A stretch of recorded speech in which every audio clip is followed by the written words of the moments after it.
Thank you so much for joining us here today for our 5th Design Impact Global Summit. Founded in early 2020 by the Harvard GSD Alumni Council at the onset of the coronavirus pandemic, Design Impact brings together an outstanding roster of leaders from around the world to share their work and vision at the intersection of health, climate change, and equity. Today, it is my honor to introduce to you Dr. Jonathan Salk. Dr. Salk is an adult, child, and adolescent psychiatrist. He is an assistant clinical professor of psychiatry at the UCLA David Geffen School of Medicine and a senior fellow of the Design Futures Council. Inspired by the collaboration between Dr. Jonathan Salk and his father, Dr. Jonas Salk, on their book, A New Reality, Human Evolution for a Sustainable Future, New Futures, Design and the Future of Childhood, explores the importance of centering the quality of care of children, the quality of each child's experience, and the overall quality of human life as the central driver of transformational change as we seek to imagine and bring forth a more just, more equitable, and healthier world. In addition to being the kindest visionary I have ever met, Jonathan has been a brilliant and generous collaborator, uniting an extraordinary panel of speakers from around the world to explore the future of childhood with you today. Please join me in giving a truly warm welcome to Dr. Jonathan Salk. Anna, thank you. It's been a pleasure working with you as well. I'm really happy to take part in this remarkable event. The care of children, the experience of children, and the life of each child is important in ways far beyond what we usually think. It is central to the transformational change we must make in order to survive and even to flourish on this planet. Our topic today is the future of childhood, but I'm going to frame that subject by looking at the future in a much, much larger context. Looking at the growth of human population over the past 2,100 years, we can see that we're at a point in human history at which we need to adapt to planetary limits with a slowing and plateauing of growth. If we look at a schematized curve, the pattern looks like this: accelerating growth, a point of inflection, slowing growth, and an eventual plateau. Now, for centuries, we in the West, and increasingly throughout the world, have lived in and perpetuated societies that are based on limitless consumption, competition, independence, and win-lose strategies. This has led to remarkable progress in the health and technology and quality of life.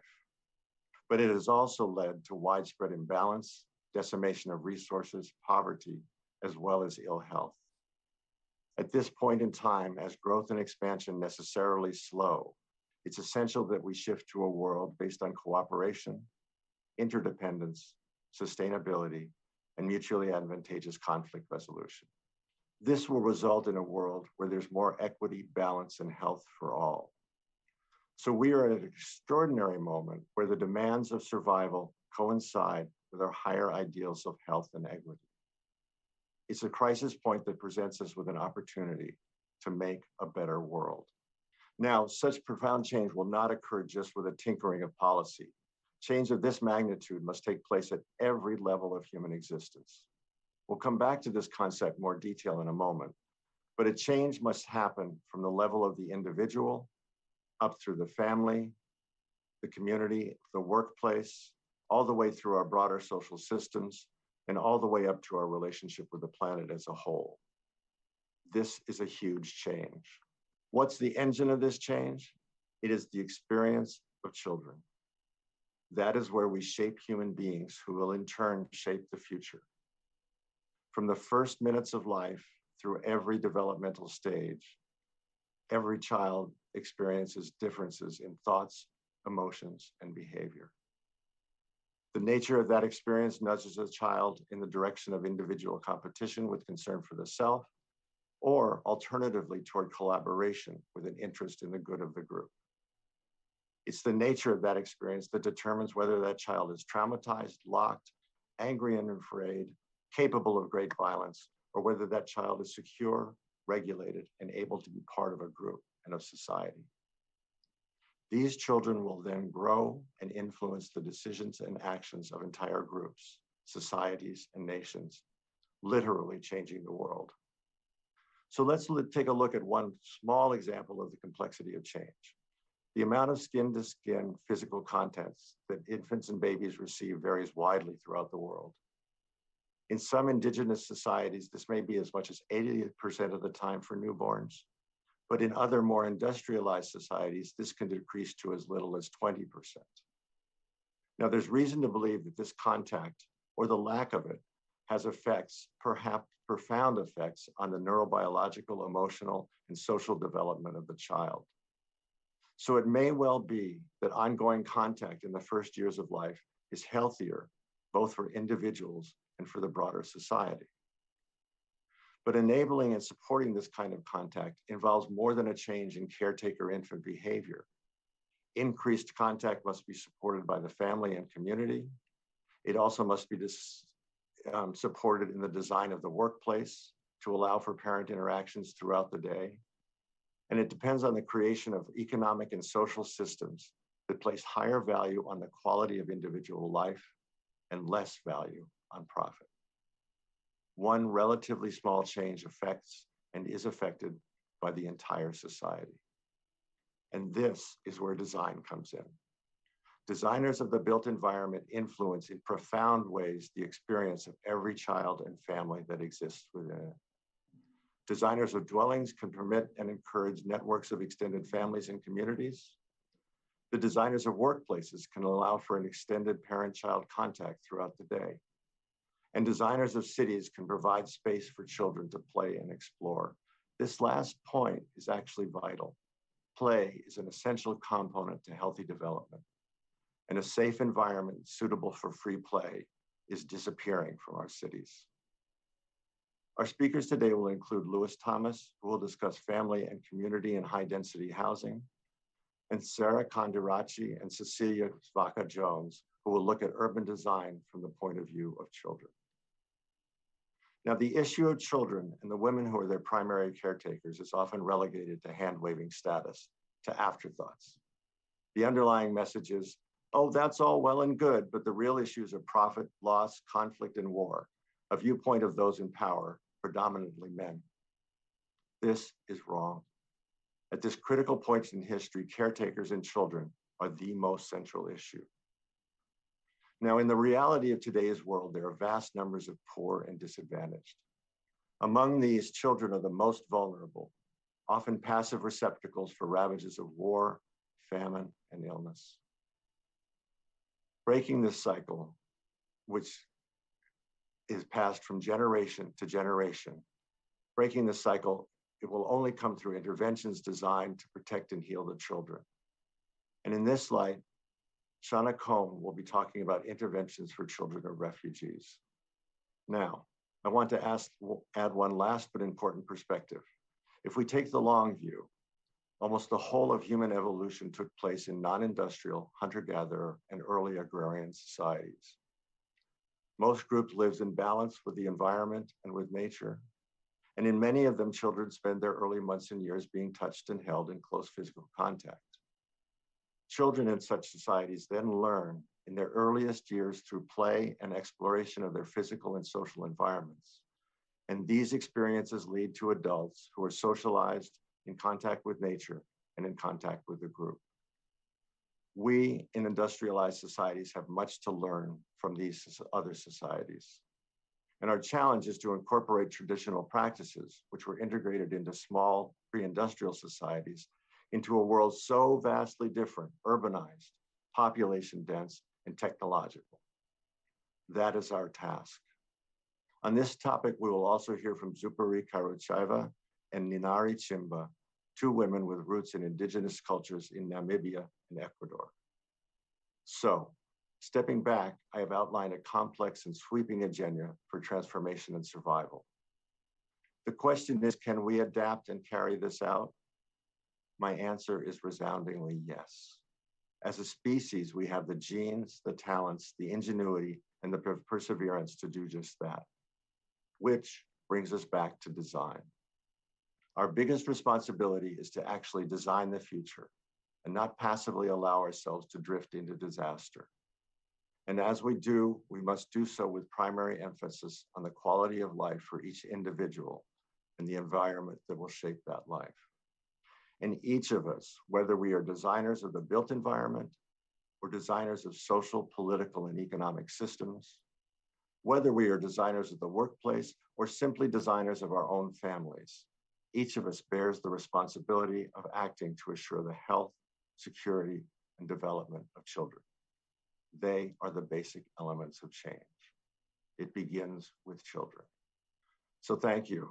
I want to introduce our moderator for today, Akriti Maran. She is the Masters of Design in Energy and Environment program at the Harvard Graduate School of Design. Her work lies at the intersectionality of sustainable design, social impact, and equity. She's currently investigating the blueprint of equitable, healthy, and environmentally responsive humanitarian habitat interventions. Akriti, I turn things over to you. Thank you, Dr. Salk, for setting the stage and inspiring us to come together to discuss how best we can design the future of childhood, and also for the wonderful introduction. I'm Akriti, and I will be moderating the discussion today. Before we begin, I invite the audience members to leave their questions in the Q&A section, and we can come to them at the end. And without further ado, I'm going to introduce our first speaker. Lou Thomas is an urban practitioner and lecturer at Georgetown University's Urban and Regional Planning program. His research work relates to equity, the all-age city, family-oriented high density and incremental urbanism. And his work not only focuses on the child, but also on caregiver well-being. Lou, I welcome you to take the stage. Hello, everybody. Thank you so much for having me here today. And I want to thank Jonathan and Anna for organizing all this, and all the other speakers, and you, the audience, for joining us. And as was said, I want to talk about my research on dense family-oriented urbanism today. And I want to situate this research within larger issues of resource consumption. If you go to the next slide. These issues that are central to Dr. Salk's book. One way is to reframe this issue, next slide, and to ask, how can we live better while using less? I think if you're asking people to sacrifice, few are willing to be martyrs. But you have to keep equity in the foreground as key. So for the already privileged, we might then need to redefine better. For instance, we're not even sure that kids belong in cities. And here's a less subtle headline from the Washington Post. But do they really need them? Answer, obviously no.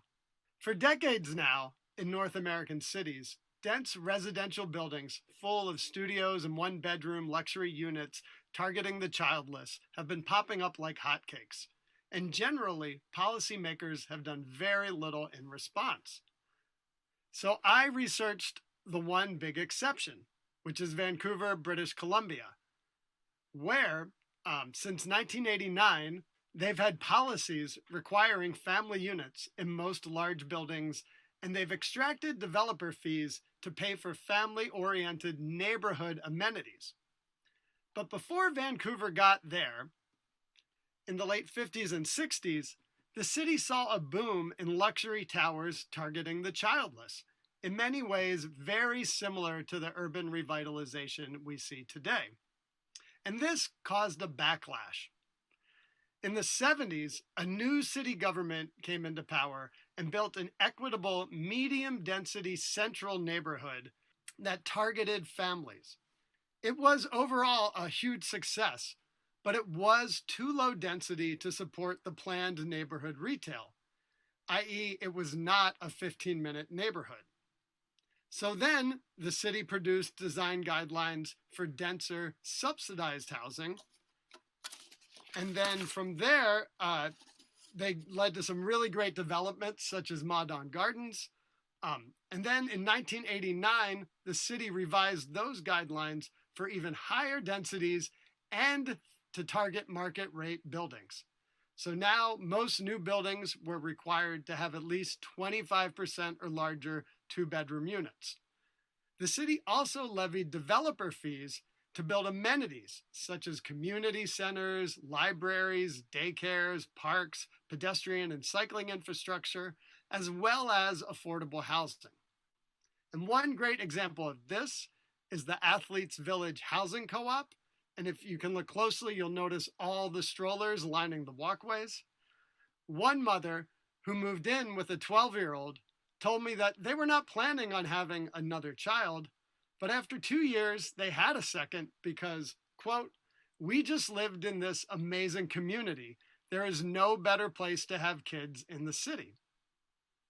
The co-op also adopted policy to encourage extended families, building upon the issues that Jonathan brought up. And since then, 3 sets of grandparents have moved in.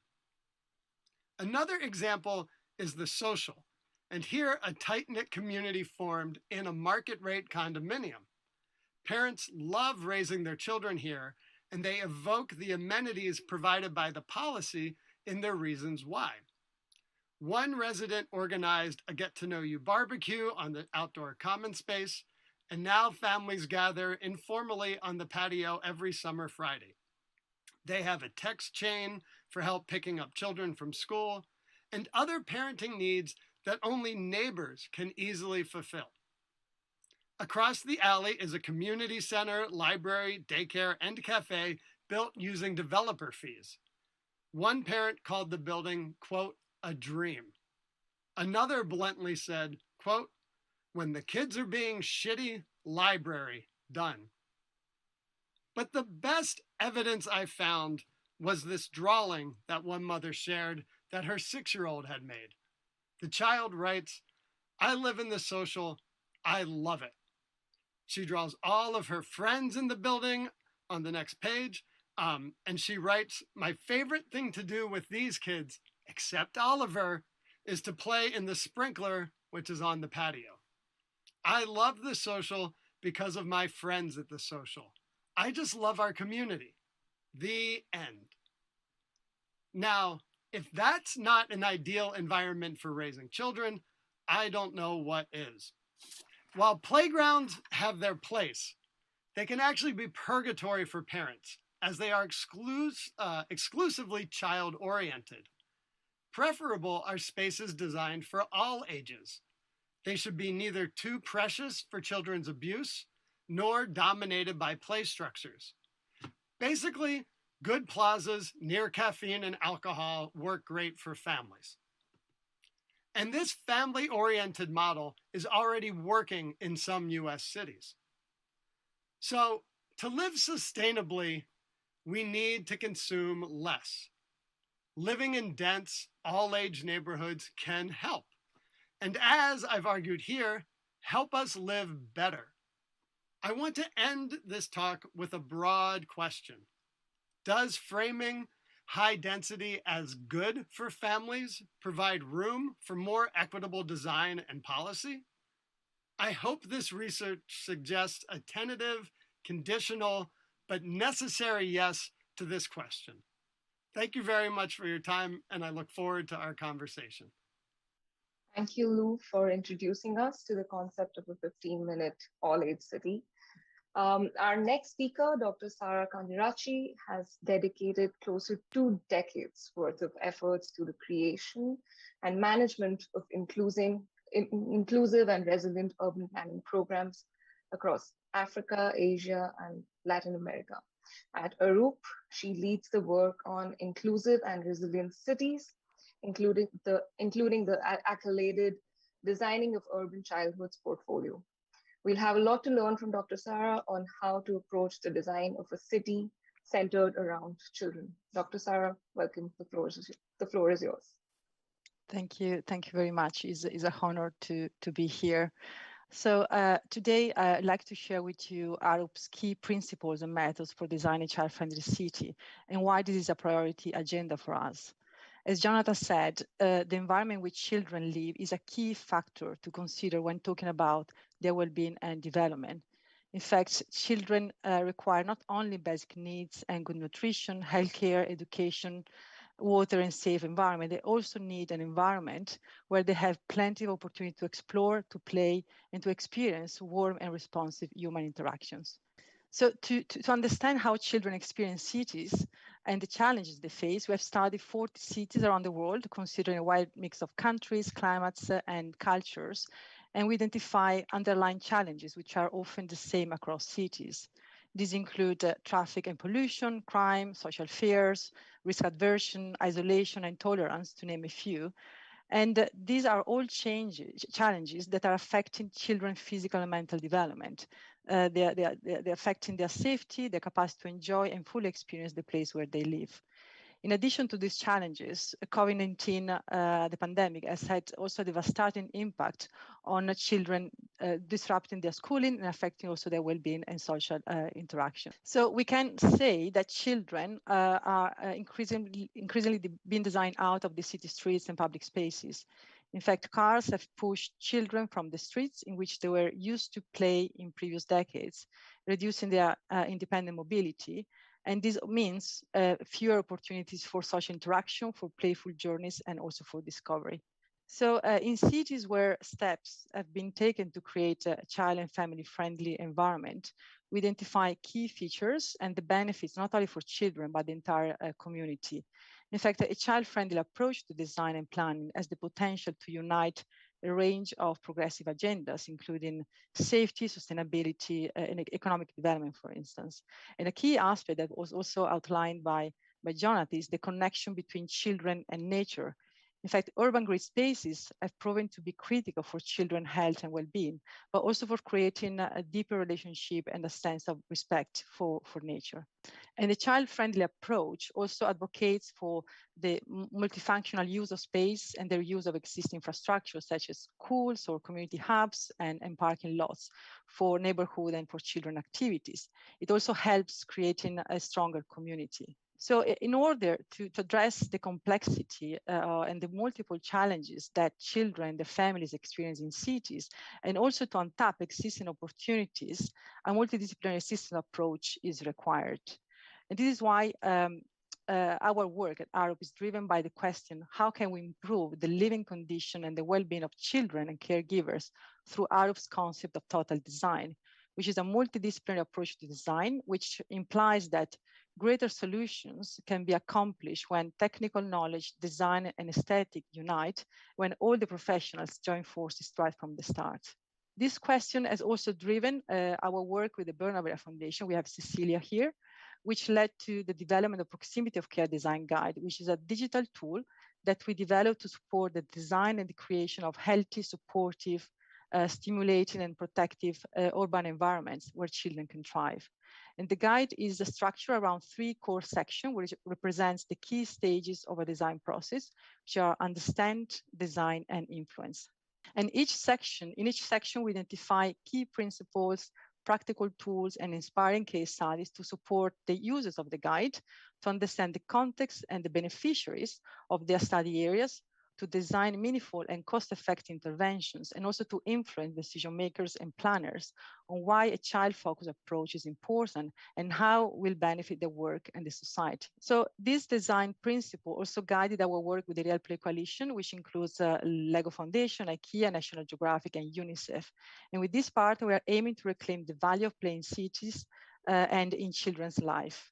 At ARUP, we developed the Urban Play Framework, which provides a holistic method to understand how various urban systems impact the child play experience, and also to support the design implementation of play-based interventions in cities.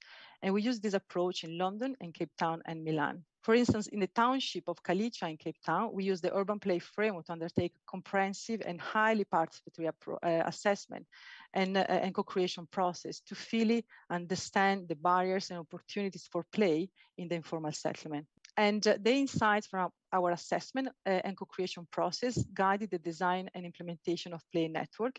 And each play space was designed to help children develop their social, emotional, cognitive skills through learning through play activities. In Milan, we use the same approach, including a comprehensive pre-assessment and the active engagement of children, the caregivers, and the community in the design and of play-based solutions. And we also organize a play street in collaboration with the city of Milan to reclaim play and the use of creativity to design meaningful intervention. So based on the work we did in Milan, we are now finalizing a play strategy, which is focusing on 3 key pillars, which is the creation of a network play spaces, the promotion of the role of school at the center of neighborhood relations, and the use of digital play as a bridge to physical play. So to conclude, I hope that this brief presentation has contributed to show that a child-friendly approach to design and planning is doable, is not rocket science, and that great solutions already exist out there that can inspire us. And also that by taking this approach, we can tackle issues in a more holistic, inclusive, and integrated manner, leading to benefits and positive outcomes for everyone. Thank you very much. Reclaiming play in urban cities, what a novel idea. Thank you, Dr. Kandirachi. Our next panelist, Dr. Theophary, is a medical doctor in training in Namibia. She grew up in Namibia in a pastoralist society. Dr. Theophary has graciously agreed to speak to us about her reflections of her childhood and how she navigates between 2 very different worlds. And she's here to speak about the indigenous way of childcare and how those experiences have shaped her as an adult. Dr. Theophary, please. Thank you so much for having me. My name is Theophary Karicheva from Namibia. I'm a medical intern at Katutura Intermediate Hospital. Recently graduated from the University of Namibia, a medical school in Windhoek, which is the capital city. So Namibia is a country situated in the sub-Saharan region of Africa, formerly known as Southwest Africa. I grew up in a small rural town of Opuwo. Most describe it as a dusty town, but to me, I call it home. Opuwo is known for inhabiting one of Namibia's native tribe, the Ovahimba people. The Ovahimba people are known for their unique red-colored body ointment and traditional animal skin clothing, which they have preserved up to date. My dad is from the Ovahimba tribe. My mom, however, is from the Ovambanderu tribe, a tribe which has adopted a more Western way of life. Traditionally, a woman adapts the husband's culture, and hence I was brought up in the Ovahimba culture. My parents were fortunate enough to have received an education, and so it fit that my siblings and I get an education. I went to kindergarten at the tender age of 4 years old, only because my brother started kindergarten earlier, and he was 6 at the time. Because I started early kindergarten as compared to the recommended age of 6 years, my fondest memories of kindergarten involved me playing with other children. And the playground was only found at such institution at the time. I remember there was a pool, and only on a particular day were we allowed to use this pool. I look forward to the pool day every week. I later on moved on to primary school, or elementary school as known in the US. This is where I was introduced to hostel, where a hostel hosts a number of children. It's known as boarding school in most countries. I went to Ochikondo Primary School, which was situated 300 kilometers from my hometown, Opuwo. It's a German-owned school. And this was my earliest exposure to the Western world. In the school curriculum, it involved extracurricular activities like arts, music, drama, beadwork, as well as physical education. And to me, this was the fascinating part of school. I sure did take part in all of the activities. Ochikondo also fostered an academic passion, which challenged me to excel in my academics. This allowed me to get a scholarship and went to Windhoek's most renowned high school. I still continue to do well until I went on to become a medical graduate. All throughout my journey, I still reminisce on my early childhood upbringing. In most African tribes, once a child is born, they are nurtured by their parents, raised by the community. A baby still sleeps next to their mom, at least for the first 5 years of life. And this mostly because of breastfeeding, which happens up to an age of 2 years on average. And they continue to cling to their parents all through potty training. I was no exception. I particularly slept next to my parents in my early childhood because I was afraid of the dark. And as I grew older, I slept in a separate room with my siblings. My childhood memories involve me playing with the sand, playing with water, climbing trees, running around, getting a few bruises here and there. And even now, I have a scar on my forehead, and my mom always reminds me of the day I got it, which I was busy playing, and I fell and hit my head. She still is amazed at how I continue to play despite getting hurt. I love playing. Television time was minimal growing up, mostly because the outdoors was fun for us. Today, we still reminisce on our early childhood moments with my friends and siblings. I believe playing and physical activity is an integral part of early childhood development and contributes to a wholesome adult, as one learns important skills like sharing, teamwork, communication, and through storytelling, we become better communicators and overall physical wellness. Looking back on my early childhood, I would say I'm happy to say I mostly remember playing, and that did not take away from the opportunity to learn on the academic prospect. Take-home message from me to the younger generation would be to play. And no, you will not miss out on the ABCs. The two can coexist.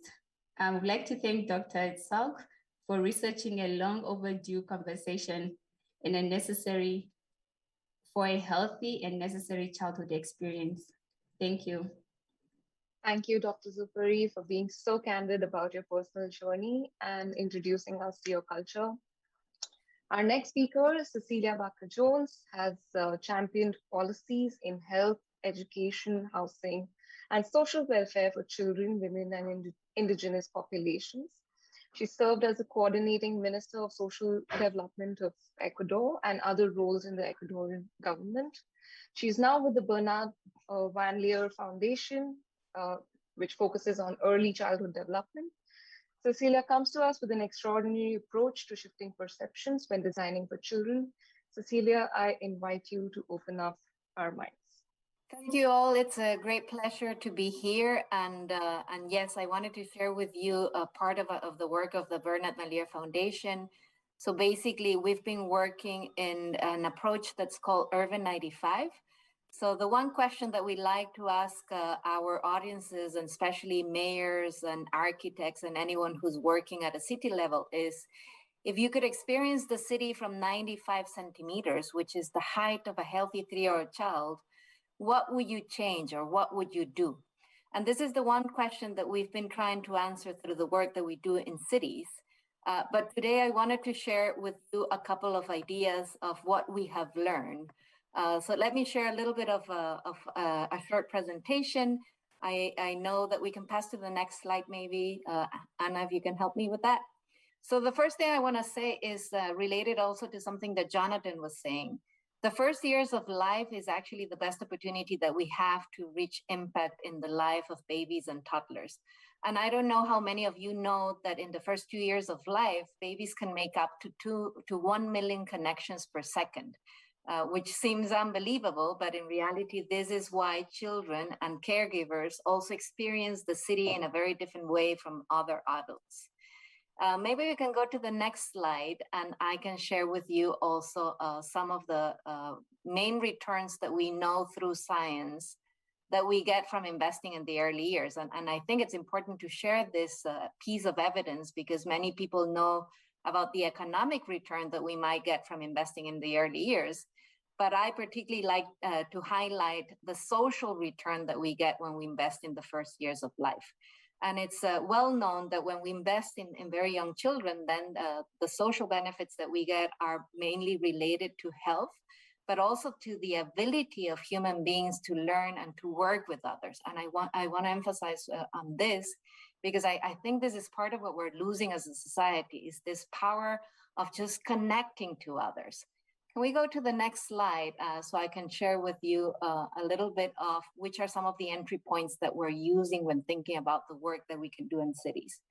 And I think a lot of the panelists today have actually highlighted the importance of working in the public space. And as Theophary was saying, public space is probably the one space that children like to explore in order to play and in order to develop some of these healthy connections that we need as human beings. The other entry point that we're exploring and working in cities has to do with mobility. And when you think about the early years, we're actually thinking about sustainable mobility. How do young children and babies and toddlers prefer to move around the city? Is either like walking or biking, because this is the best way that they connect with their immediate environment.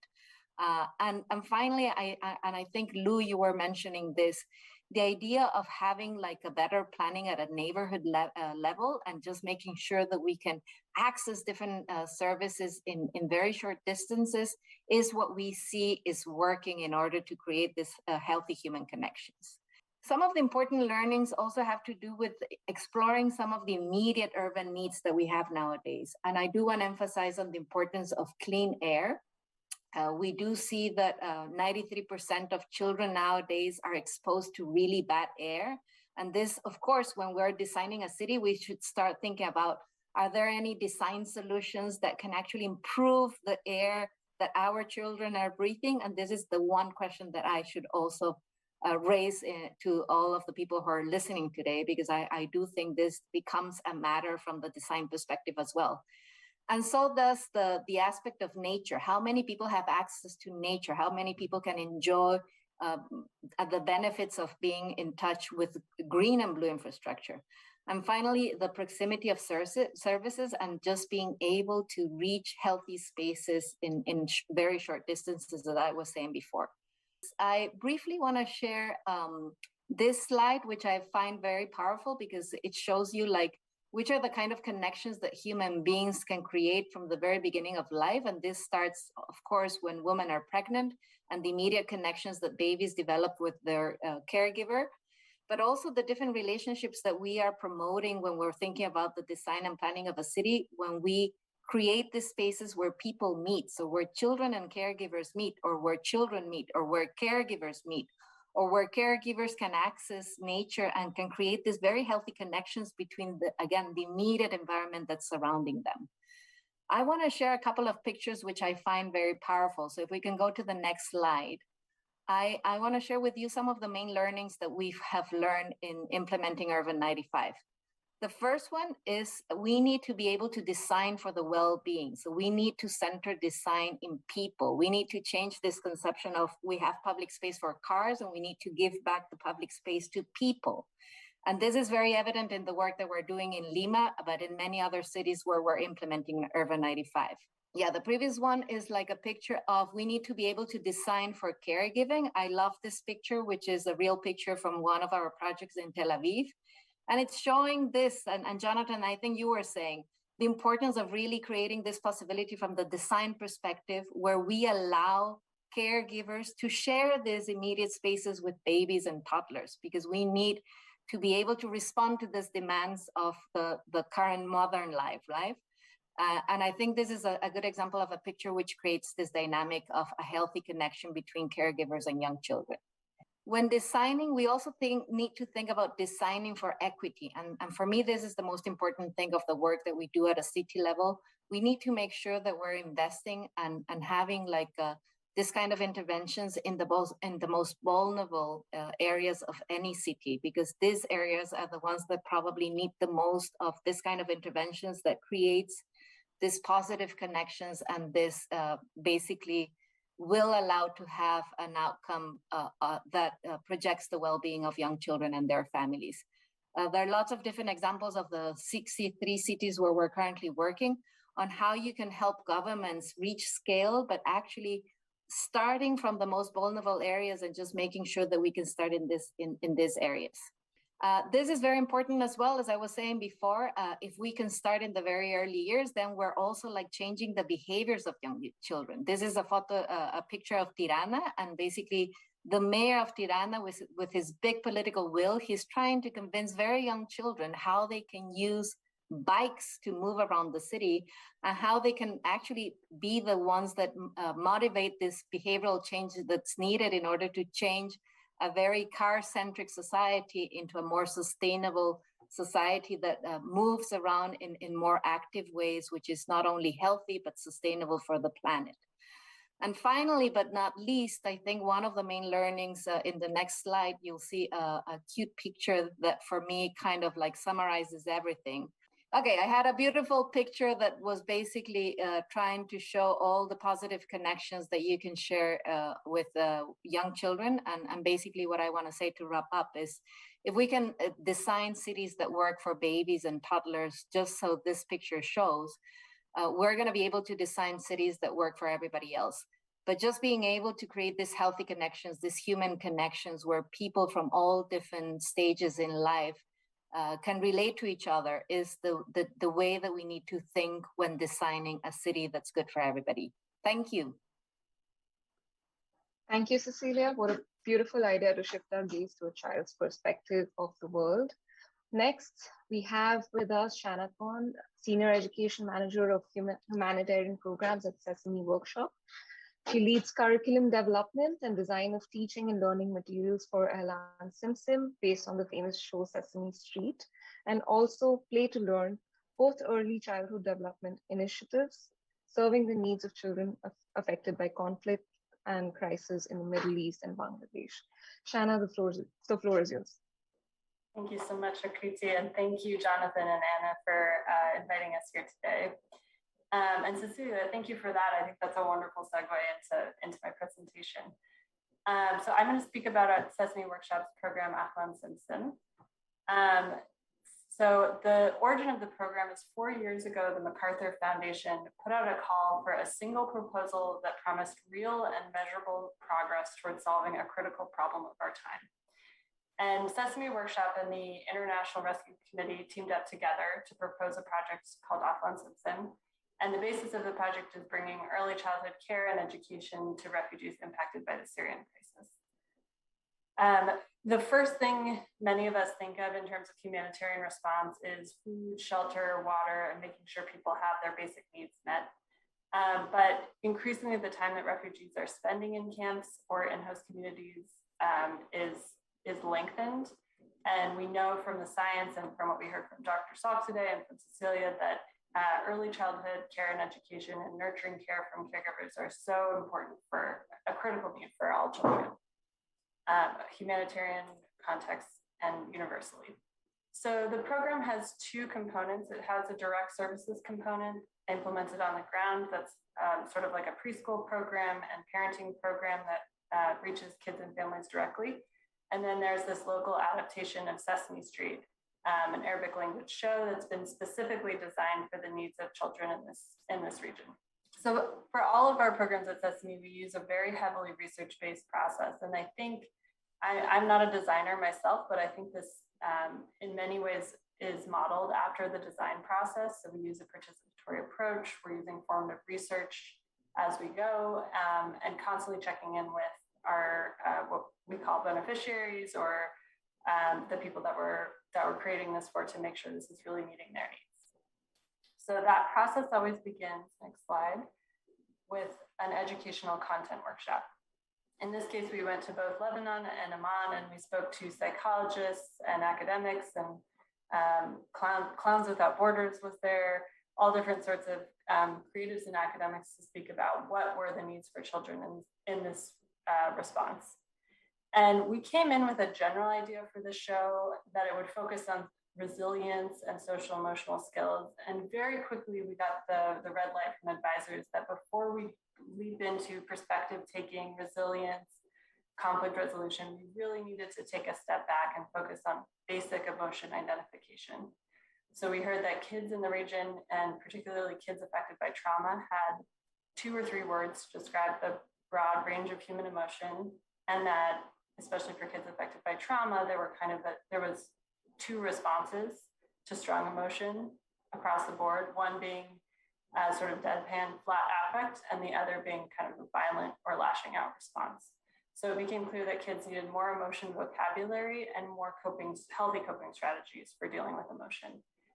And taking a step back, this makes a lot of sense. Beyond the trauma that kids in the present are experiencing in this region, particularly Syrian children, but also children who've been displaced within their own countries, many of their parents have faced trauma as well. And so there's almost a coping strategy of not coping with emotion, because in many ways that's protective at the time of trauma. But now we're working towards what is a healthy response after the trauma is over. We crafted the first season of the show completely around this learning. So we focused on 9 emotions and 6 coping strategies that were all vetted with our advisors and culturally approved. We did research to confirm that this was the right vocabulary and the right approach. Our creative team created characters completely around this curriculum. So you can see our Muppet cast and our human cast. Basma and Jad, the yellow and purple Muppets in the middle, are actually very tied to that emotional response goal. So Basma can make sounds with her hands and Jad can paint with his paintbrush, because we heard from advisors that non-sensory modes of communication and non-verbal modes of communication or sensory modes of communication were really important for kids who'd experienced trauma. And then we also have these very important adult mentors modeling nurturing care and empathetic communication throughout the show and with the Muppet characters. So the next slide is a video. I'm going to skip that for now. But what I want to highlight and leave you with is the importance of those basic social emotional skills to more complex skills like perspective taking that really lead to that more altruistic world that Dr. Salk has envisioned. That really starting with the basics is sometimes the most important thing.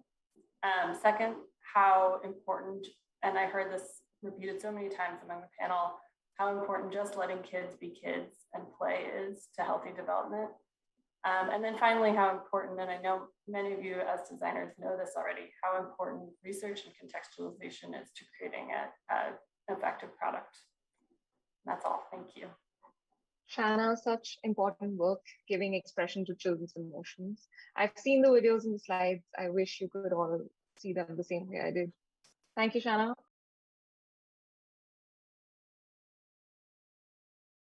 I thank all of our panelists once again for sharing their thoughts and work with us. We will now move to a more informal conversation. I'll direct a few specific questions to our panelists and then some general questions. If time allows, we'll also take up a few audience questions. Panelists, please feel free to engage with our audience directly in the chat if you have access to it. And we'll also stay with each question for 1.5 to 2 minutes. And please keep your answers succinct and forgive me if I must rush you to steer the conversation to the next question. We'll start with Louis. Lou, you beautifully outlined the concept of a 15-minute city and redefining better for the privileged. I'm curious to know your thoughts on what other systems, apart from design of physical spaces, like political, socioeconomic, policy, must change to facilitate this change, especially in a growth economy mindset. Yeah, no, those are really good questions. And I mean, one way I've been thinking about this is, particularly in North America, in the US and Canada, where I study, though, I think though this does apply broadly, we have to talk about aspirational space because, aspirational space is sort of where professional class and upper middle class parents are going. And then that's usually where public policy tries to direct resources to low resource communities. So, you get this sort of cat chasing the dog problem. But if you can make the aspiration equitable 15-minute communities, for everybody, then you have so much more buy-in and political will to make things happen. And I mean, that's really hard. I don't know how we go about doing that, but that's the 1 minute answer I would give to that question. Thank you. Does anybody want to take a stab at that question? Sorry, I was just going to say that Lou covered it quite well. All right. Okay. So we will move on. Dr. Sarah, my next question is to you. You spoke of reclaiming play in cities. What, in your opinion, is a way to leverage design to teach about global issues in the early years? You know, topics like climate action and social inequities. Well, I think when we talk about design, we need to consider the entire cycle of the design process. I think a way for influencing design and students is, first of all, to make them understand that understanding the context they're designing for, understanding the beneficiaries is like the first step they need to consider.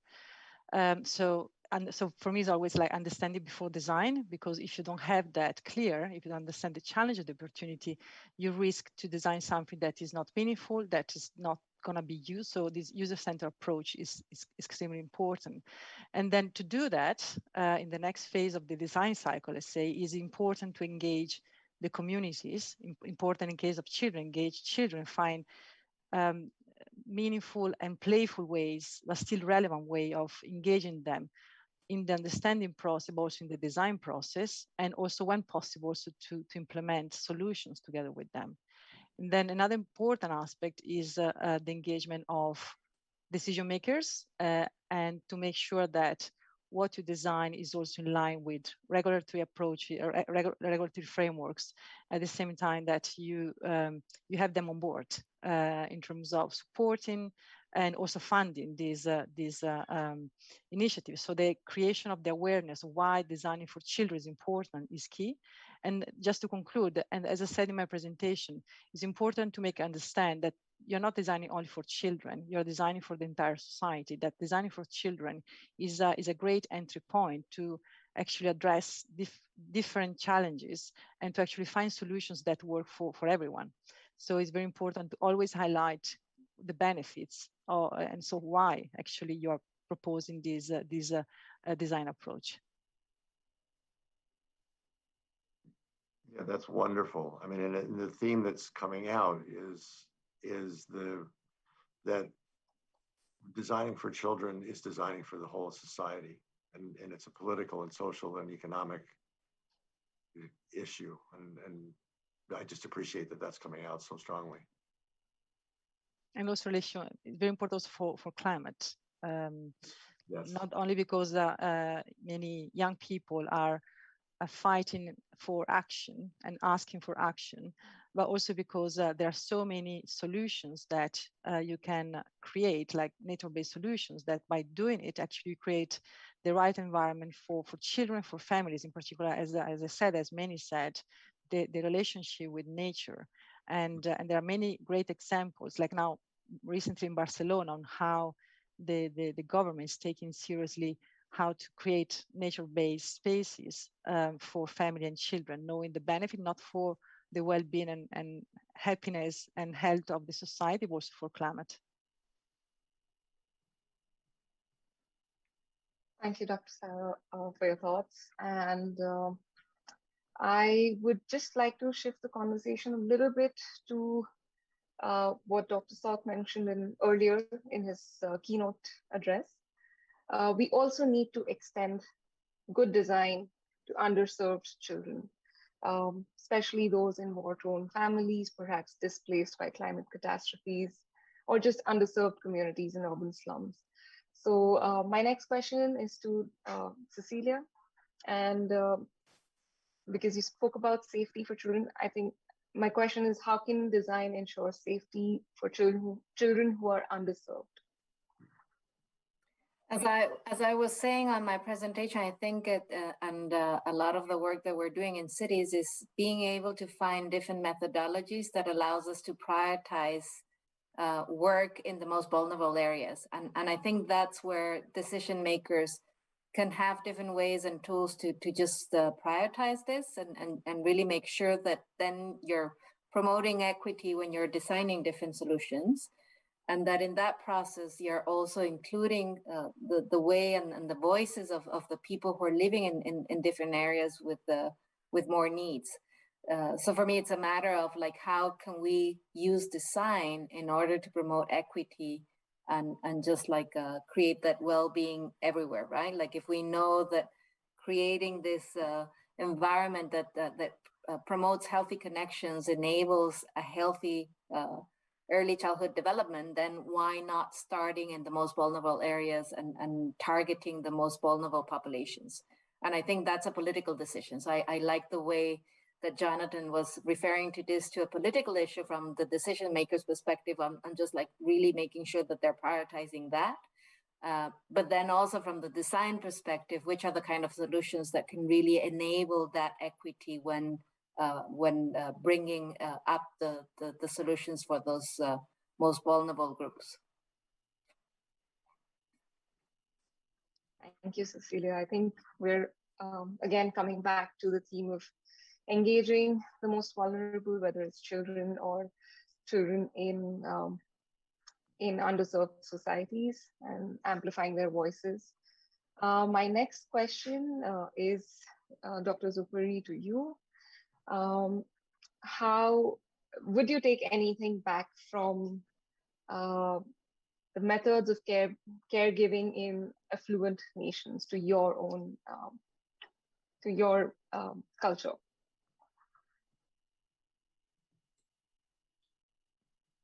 Thank you for the question.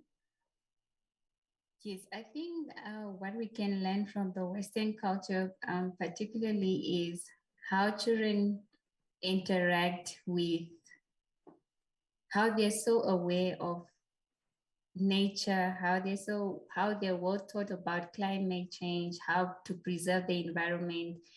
Even though we have access to these natural resources, I don't think we pay too much attention, or this influence, or not enough is taught on preserving these natural resources. I think that's one thing that we can take from the Western culture. Thank you. Thank you so much. That's actually the perfect segue to my next question. SHANA, my next question is to you. Your work with Alan Simpson teaches kids about emotional regulation. And there's now anecdotal evidence that the younger generations and children are suffering from anxiety around climate change. There's a lot of tension around that. So I would love to know your thoughts on how design of programs can perhaps ease this anxiety. And perhaps can we also talk about how it can ease this anxiety in parents and caregivers as well? That's a great question. This is something I struggle with and think about a lot lately, because I think particularly in the areas where we're working, these are children who are most affected by climate change, but least responsible in some ways. And so I think messaging around being in touch with the environment is important, but how to not make that sort of like, this is your responsibility to change. That's one thing that's on my mind. And then the other is how to provide self-regulation strategies while also acknowledging the reality of the situation. So this is something that in season 3 of Offline, we focused on optimism and hope. And the thing that came out really strongly in the advisory was, you can do this topic and you should do this topic as long as you're very clear about what children can change and what they can't.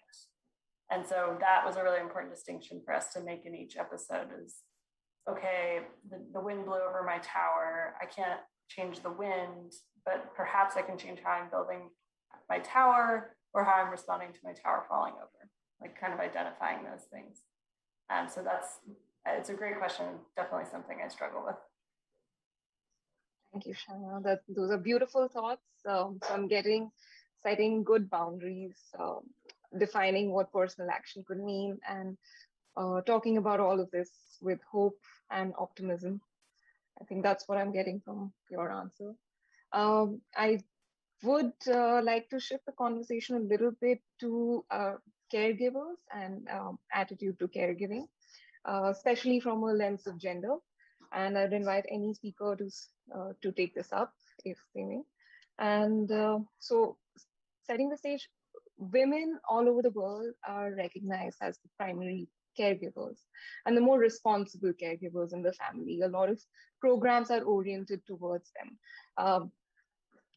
But it is a difficult job, and the pandemic has shown that the burden of care, it has become a burden. So can we shift the onus of caregiving from women to become more balanced? And can we encourage allyship from men, the custodians of profit and loss in our societies? So, and how can we do that? So I would invite anybody to take that. Perhaps Dr. Salk, you can start.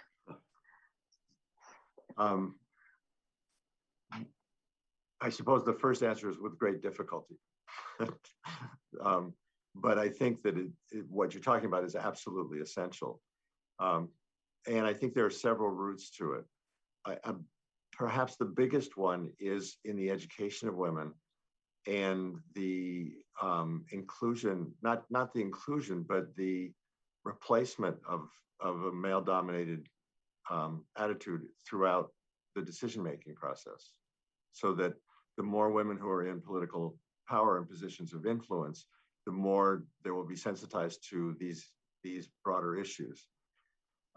When you're asking about, in the micro sense, men sharing in the caretaking, it's idealistically and even actually it's a wonderful thing, and I think it's perhaps a chance to, I think, for men to understand that this enhances their lives rather than detracts from it, is a huge part of it.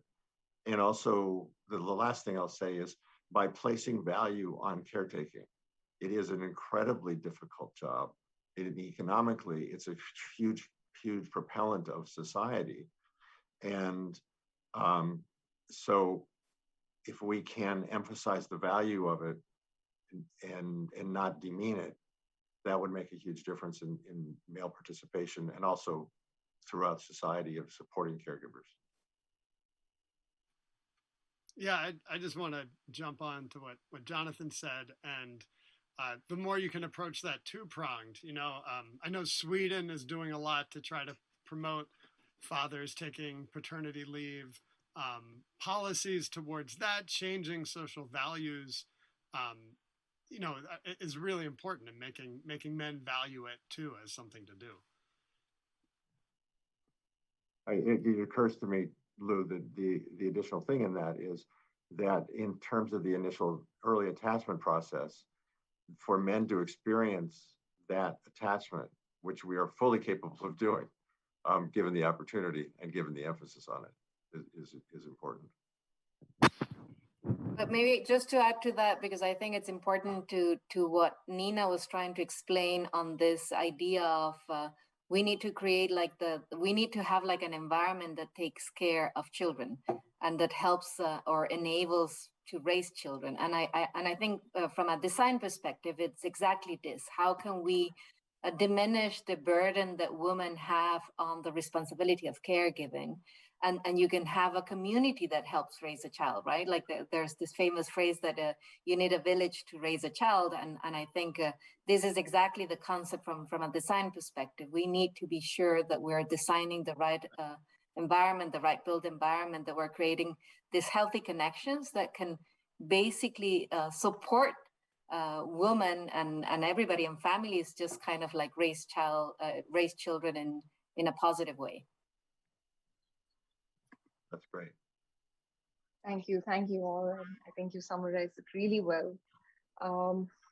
I wonder if we can talk a little bit about caregivers,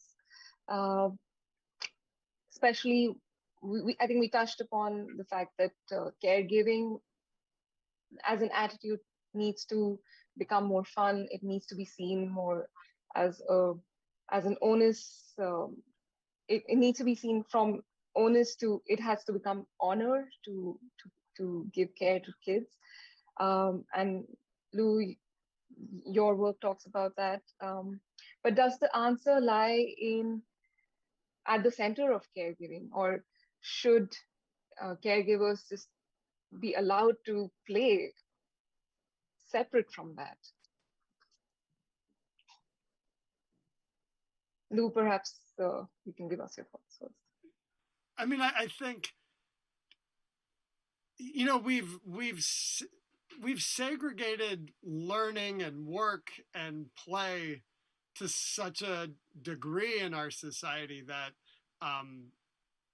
you know, I mean, that's one thing I think about the 15-minute city as a good, if you focus on equity, you know, and using that as everybody can walk to their job and everybody can walk home in a few minutes and be with their child and have the time, and spaces are for everybody to work and play, you know, then you have that going on more. And if you have policies promoting extended families living near each other, even in the same building or in the same neighborhood, like how can you have policy actually work towards that?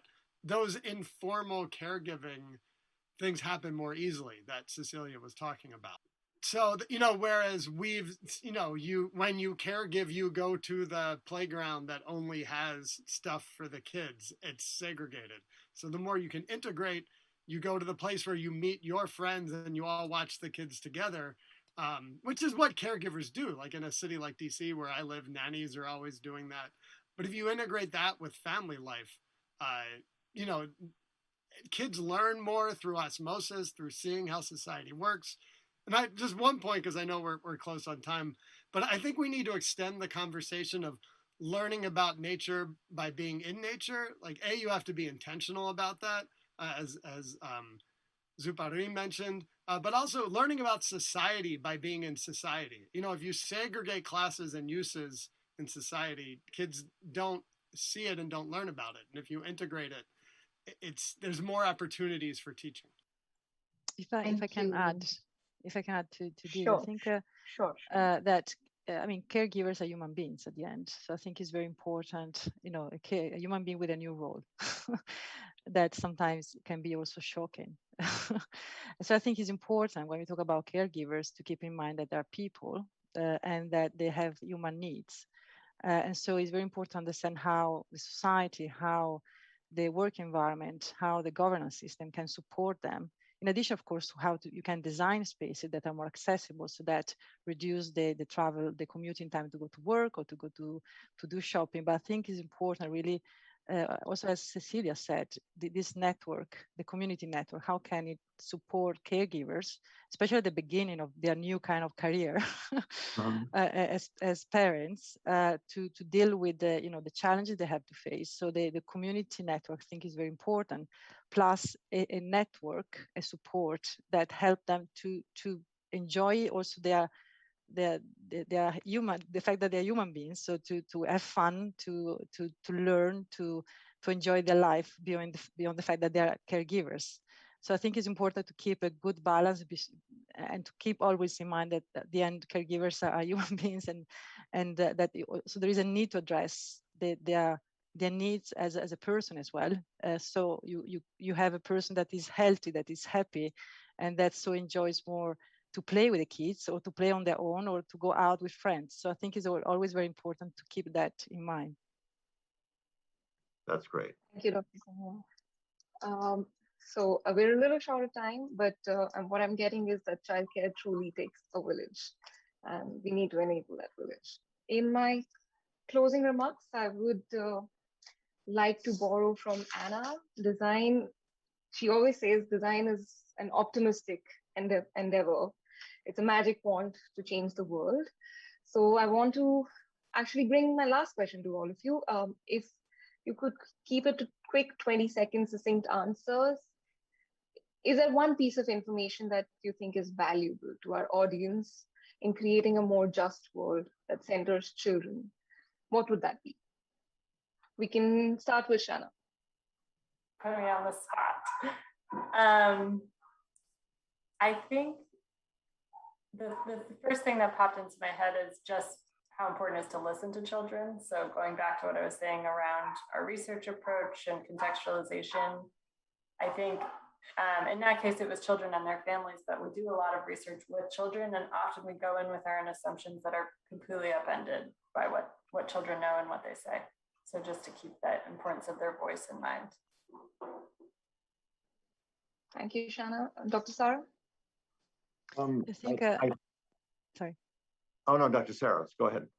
No, I think she just, I think it's important to listen to children, to take them kind of seriously, because they have a lot to say. Even children of 2 years old or 3 years old, they have a lot of knowledge, and they can surprise us more than actually we expect. So in the design process, it's very important to take the time to listen to them and to find ways for communicating with them and to engage with them, because if we don't do it, it's because it's our problem, it's not their problem.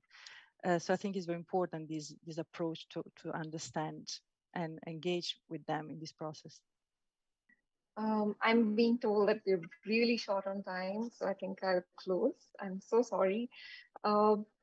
I thank all of our panelists and our wonderful audience for this enlightening discourse. And I take solace in knowing that there are so many of us who dedicate their efforts towards a better future for all.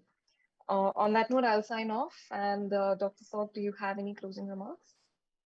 This couldn't have gone better. I just am so appreciative to all of you for taking part in this and having what I think is kind of a groundbreaking discussion. I think the last thing is, Anna also talks about challenge to the audience. And for me, it's just thrilling to talk with people who are actually doing these and carrying out these design projects that I've thought about in theory. And the last thing is the most important thing is, this is something we can do.